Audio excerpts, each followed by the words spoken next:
Hello नमस्ते म कृष्ण ढकाल स्वागत छ तपाईलाई मेरो च्यानल क्रेडिट्स अफ नेटवर्कमा। आज मैले तपाईलाई पछिल्लो समय जुन 11औं नियावलीले उत्पन्न गरेको केही अन्यलता मतलब साना 20 लाख भन्दा मुनिको काममा चाहिँ कस्तो किसिमको प्रब्लम हो के प्रब्लम के हो भन्ने कुरा चाहिँ जुन जिज्ञासाको रूपमा अलि धेरै नै आएको कारणले गर्दा फेरि यो भिडियो चाहिँ त्यही नियावलीलाई लिएर भिडियो बनाएको छु। 20 लाख भन्दा तलको ठेक्का जुन छ त्यसमा तपाईको कुनै पनि किसिमको काउन्टिङ हुँदैन र यो काउन्टिङ हुँदैन भन्दै गर्दा चाहिँ यसमा दुईटा राम्रा र नराम्रा दुईटा पक्षलाई लिएर उपस्थित भएको छु। भिडियो अन्तिमसम्म हेरिदिनु होला। हेरिसकेपछि आफ्नो प्रतिक्रिया दिन नबिर्सिनु होला। सबैभन्दा पहिला यसको नराम्रो पक्ष भनौं। नराम्रो पक्षमा भन्दै गर्दा चाहिँ 20 लाख भन्दा मुनिको ठेक्कामा पहिला जुन 2 करोड फुकुवा भइसक्यो 2 करोड फुकुवा भइसकेपछि चाहिँ 20 लाख भन्दा मुनिको काममा चाहिँ तपाईको प्रतिस्पर्धा एकदमै हुँदैन थियो। भनेको मतलब एकदमै कता नजानी रूपमा प्रतिस्पर्धा हुन्थ्यो र कोरम मात्रै पुर्याउन पाए पनि त्यो ठेक्का चाहिँ सहज रूपमा मिलेर लिन सकिरहेको अवस्था थियो।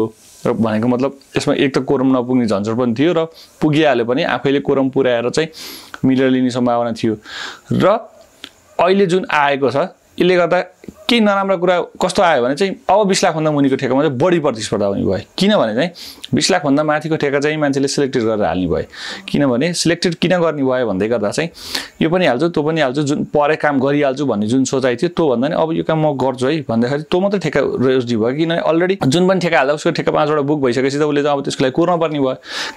काम पर्यो भने काम सक्न पर्ने भयो। यदि काम परेन भने पनि त्यसको फुक्का नभइन्जेलसम्म कुर्न पर्ने भयो। त्यो कुर्नु भन्दा सिलेक्टेड गरेर हाल्यो भने त आफूले रोजेको ठेक्का चाहिँ पर्यो भने त खुसी नै हुन्छ, नपरे पनि ठिक छ आफूले रोजेको ठेक्का हो परेन भन्ने हुन्छ हैन। तर 20 लाख भन्दा मुनिकोमा त्यो रहेन। 20 लाख भन्दा तलकोमा त्यो नरबसी मान्छे अब ठिक छ ठुला काम भनेन 40-50 लाख 1-2 करोड भित्रको काम परेन भने 20 लाख भन्दा मुनिको काम भने सानो सिलगढी छैन भने काम गर्छु। किन लेबर अल्झाउनु हुन्छ मतलब गाडी घोडा छ भने गाडी घोडा चलाउनु सहज हुन्छ। केही होइन भने आफ्नो रनिङ चाहिँ चल्छ नि त साइडहरु रनिङ त चल्छ नि भन्ने हिसाबले चाहिँ अब 20 लाख भन्दा मुनिको काममा प्रतिस्पर्धा बढ्ने भयो। यसले गर्दा समग्र के भन्न सकिन्छ भने चाहिँ राज्यले के चाहेर यस्तो गर्यो त्यो चाहिँ ठ्याक्क थाहा भएन। हुन त मैले मेरो बुझाइले भन्दै गर्दा चाहिँ 20 लाख भन्दा तलको ठेक्कामा चाहिँ कोरमको आवश्यकता नभइकिन एउटै ठेक्का भने स्वीकृत गर्ने र तल यसलाई काउन्टिङ गर्दिने गर्दैको भए धेरै राम्रो हुन्थ्यो। किनभने एकदम साना भन्दा साना काम गर्छु भन्ने बेला त 100 मा 100% काम पर्थ्यो। त्यसमा दुई मात्रै थिएन किनभने मान्छेले हाल्दैन थियो। हाल्यो भने म यो काम गर्छु भने ट्याक्क टिप्न सजिलो हुन्थ्यो। तर यसमा फेरि तपाईको कोरम पुग्ने जुन प्रावधान छ त्यसले गर्दा चाहिँ फेरि काउन्टिङ गर्दाखेरि अब कोरम पुराउन सुरु गरियो भने त उता काउन्ट पनि हुने भयो भने त त्यो काम नहुने भयो। मतलब कोरमै नपाइने भयो ठेक्कै नलाग्ने भयो। त्यसले गर्दा 20 लाख भन्दा तलकोमा चाहिँ कुनै किसिमको काउन्टिङ चाहिँ नगर्ने। तर कोरम चाहिँ जस्ता तस्तै यथावत नै छ। कोरम चाहिँ पुग्नै पर्छ। कोरम भनेको 3टा फर्म पुग्नै पर्छ।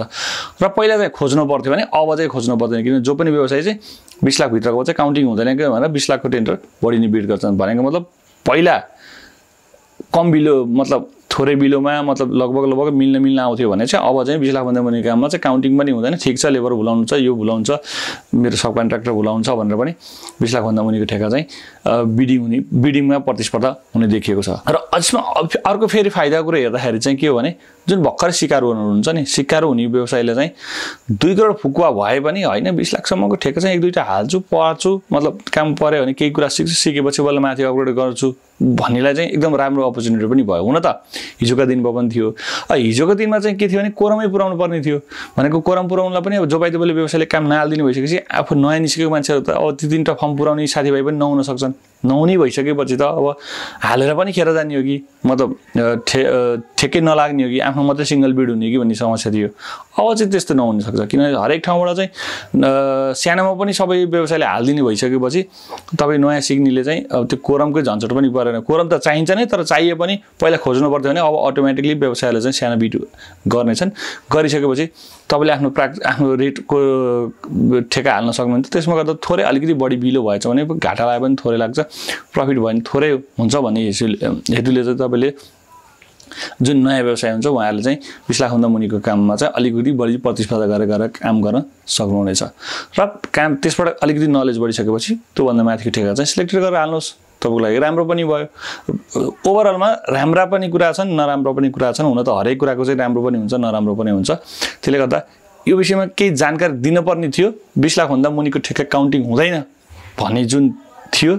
त्यही हिसाबलाई नै आज मैले अलिकति व्याख्यात्मक रूपमा भिडियो बनेको थियो। भिडियो कस्तो लाग्यो, भिडियो अन्तिमसम्म हेरिदिनु भएकोमा धेरै धेरै धन्यवाद। केही कुराहरू जिज्ञासाहरू छन् भने चाहिँ कमेन्टमा लेख्न नबिर्सिनु होला। तर कतिपय कुराहरू चाहिँ कमेन्टमा सम्बोधन गर्न सकिनँ भने चाहिँ अहिले लामो हुने भयो भने चाहिँ तपाईँलाई मैले फोन गर्नु भनेको छु। सकेसम्म तपाईँको जिज्ञासाको समाधान गर्ने कोसिस गर्नेछु भन्दै बिदा हुन चाहन्छु। नमस्ते, धन्यवाद।